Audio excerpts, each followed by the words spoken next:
देखिए, आज हमने डॉक्टर राम मनोहर लोहिया हॉस्पिटल का दौरा इसलिए किया कि यहाँ पिछले कुछ दिन से हम तैयारियां करवा रहे थे, जो कि आज संपूर्णता की तरफ पहुँचती दिखाई दी हैं। यहाँ पर लगभग 200 नए बेड और उन बेड्स में 22 बेड्स विशेष रूप से आईसीयू के, ये हमने आज क्रिएट करने की दिशा में अपने प्रयासों को पूरा किया है और उस बेड्स के कम्प्लेक्स को आज हम लोगों ने विज़िट किया है। इसके अलावा यहाँ पहले से ही ये जो सामने बिल्डिंग है और इसके साथ में एक और बिल्डिंग है, 2 बिल्डिंग्स में लगभग हमारे 205 बेड्स और जिसमें आईसीयू बेड्स भी हैं और दूसरे बेड्स भी हैं, सभी ऑक्सीजन सपोर्टेड, वो पहले से काम कर रहे हैं। आज जो 200 बेड्स हम स्टार्ट करने के लिए तैयारियां कराई हैं, ये सब ऑक्सीजन सपोर्टेड बेड्स हैं। इससे भी ज़्यादा संतोष की बात यह है कि एक रिकॉर्ड टाइम में, पिछली बार भी जब मैंने लेडी हार्डिंग में आपके साथ मुलाकात की थी तो मैंने जिक्र किया था कि सभी अस्पतालों में और देश भर में अनेक प्रकार की व्यवस्थाएं ऑक्सीजन के जनरेशन को सुदृढ़ करने के लिए सरकार कर रही है। तो यहाँ डॉक्टर राम मनोहर लोहिया अस्पताल में रिकॉर्ड 6 दिन के समय के अंदर ये जो पीएसए प्लांट है,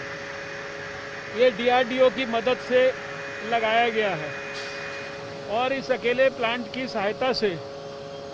करीब 2.5 मेट्रिक टन के करीब जो है ऑक्सीजन का जनरेशन हो रहा है। इसकी जो जनरेशन के बाद जो पाइप है उसको लिक्विड ऑक्सीजन के हमारे पाइप के साथ जोड़ दिया गया है और अस्पताल की ऑक्सीजन रिक्वायरमेंट्स को पूरा करने के लिए उसका 1/4 जो कंपोनेंट है वो अस्पताल खुद स्वयं अब इस प्लांट की मदद से पूरा कर पाएगा। आपकी जानकारी के लिए, इस समय जिस प्रकार से पिछले साल अक्टूबर के महीने में हमने देश भर में भारत सरकार की ओर से 162 पीएसए प्लांट्स जो हैं इनको लगाने के लिए सारे देश को सपोर्ट करने की प्रक्रिया प्रारंभ की थी, उन 162 प्लांट्स में से भी लगभग 93 प्लांट्स जो हैं वो साइट पर डिलीवर हो चुके हैं। शायद 71 के करीब ऑलरेडी फंक्शनल हो गए हैं। 110 इस महीने के अंत तक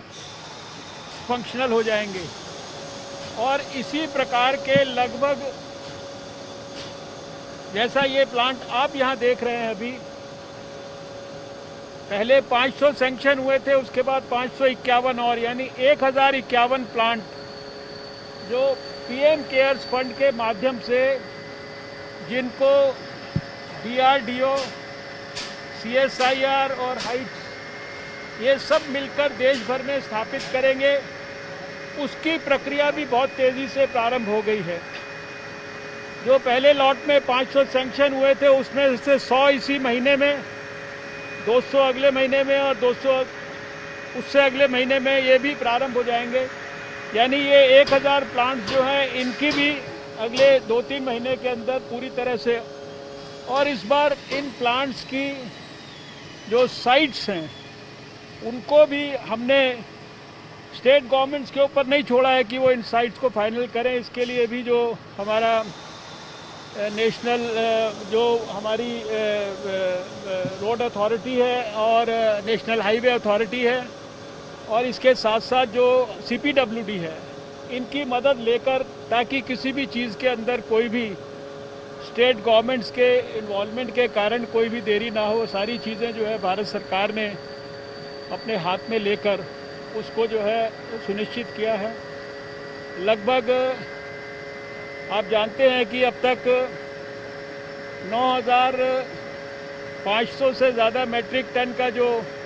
ऑक्सीजन का जो कोटा है वो लगभग 25 से ज़्यादा हाई बर्डन स्टेट्स को भारत सरकार ने अलॉट कर दिया है। ये लगभग जो देश में 35 लाख के करीब एक्टिव केसेस हैं, उनकी संख्या के आधार पर साइंटिफिकली इसको अलॉट किया गया है। भारत सरकार प्रधानमंत्री नरेंद्र मोदी जी के नेतृत्व में हर तरह का हर संभव प्रयास कर रही है। जो कोविड की सेकेंड वेव से जुड़ी हुई जितनी भी चुनौतियां हैं, उनका सामना करने के लिए आप देख रहे हैं कि जैसे अभी केसेस भी ज़्यादा अगर आ रहे हैं तो उसी प्रकार से रिकवरीज भी पिछले 24 घंटे में भी 3,31,000 से ज़्यादा रिकवरीज हुई हैं। इसके साथ साथ वैक्सीनेशन को भी बहुत बड़े पैमाने पर बल दिया जा रहा है। आज यहाँ मैंने वैक्सीनेशन सेंटर को भी विज़िट किया है और करीब 16.5 करोड़ डोजेज जो है भारत के अंदर अब तक विभिन्न श्रेणी के प्रायोरिटी ग्रुप्स को जो है वो डिलीवर हो चुकी हैं। जो पिछले समय में 18 साल से ऊपर के नौजवानों के लिए प्रक्रिया शुरू हुई, उसमें भी लगभग 12 लाख से ज़्यादा डोजेज अभी तक दी जा चुकी हैं। भारत सरकार की ओर से हमारा ये बराबर अब विशेष रूप से स्टेट्स को आग्रह है कि वैक्सीनेशन में जो लोगों को सेकंड डोज मिलनी है, उनको कम से कम 70-30 के अनुपात में प्राथमिकता दी जाए, क्योंकि ये भी आवश्यक है कि जिसको फर्स्ट डोज मिली उसको सेकंड डोज मिलनी चाहिए। और इसको आग्रह पूर्वक सभी स्टेट गवर्नमेंट्स को कहा गया है। आपके माध्यम से भी मैं उन सब देशवासियों को जो पहली डोज ले चुके हैं अपनी वैक्सीन की, चाहे वो हेल्थ वर्कर्स हैं, चाहे वो फ्रंटलाइन वर्कर्स हैं, चाहे वो 45 साल से ऊपर के हैं, उन सबको मेरा अनुरोध है कि वो कोविन प्लेटफॉर्म की मदद से अपने अपने स्टेट्स में अपने अपने वैक्सीनेशन सेंटर्स पर जाकर अपनी सेकंड डोज को प्रायोरिटाइज करके लें, ताकि कोविड के खिलाफ जंग में हमको जिस जिस कंपोनेंट की आवश्यकता है उसको हम सफलतापूर्वक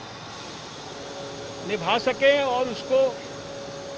कोविड के खिलाफ जंग में सफलता में कंट्रीब्यूट करा सकें। बार बार 1.5 साल से जो बात मैं हर बार कहता हूँ, हमारे प्रधानमंत्री जी भी कहते हैं कि कोविड एप्रोप्रिएट बिहेवियर को किसी कीमत पर कॉम्प्रोमाइज़ नहीं करना है। आपने वैक्सीन ले ली है तो भी आप अगर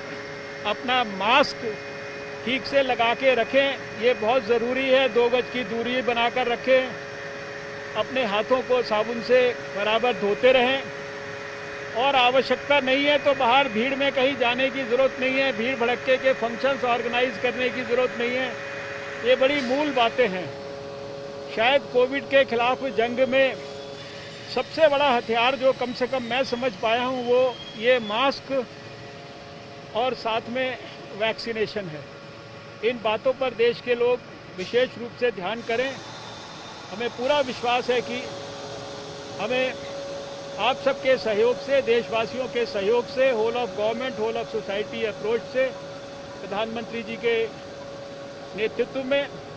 कोविड के खिलाफ जंग में पूरी सफलता मिलेगी।